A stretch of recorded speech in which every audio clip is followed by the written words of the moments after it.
zama sha kallo. Muna suke kallo, muna suke kallo. Muna suke kallo, muna suke kallo.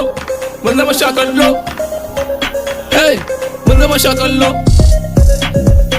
Da fari na ɗago takarda ta da biro za na rubuta.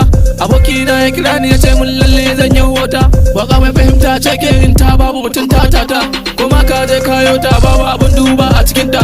Na ce malam kyale ni dai na ɗauko niyyata. Da sannan nake yin waka har wata ran na zama dan tata. Bayan na je na yota sai ga an mijin kanwata. Ya ce yaya na tura min zan ji ta nan a wayata.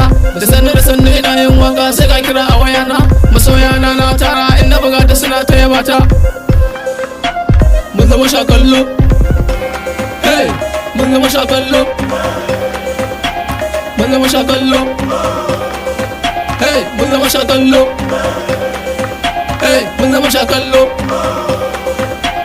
mun zama sha kallo.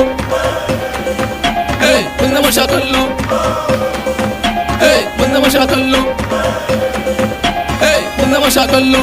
MB ne wakar ta zarce yan tata. Wakar idan mun yi ta ko wani layi sai an ji ta. Wakar idan ka duba nazari ne duk a cikin ta. Ga mu a Neja yanzu gobe ka ji mu a can ajime ta. Mu ne sarakan hip hop dole a gan mu a ban mu. Mun zama sha kallo, mu ne suke kallo. mu wuce yan gwalo. Yan wasu sai kallo. Dan kwallo sai da player shi kuma rapping sai da basira. Maniga yan mata na har da Amira. Su mai da sai Bazaliha yan mata na har da Humaira. Mun zama sha kallo, mu ne suke kallo.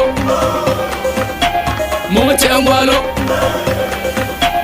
Yan wasu sai kallo. Mun zarce gwalo. Yan wasu sai kallo.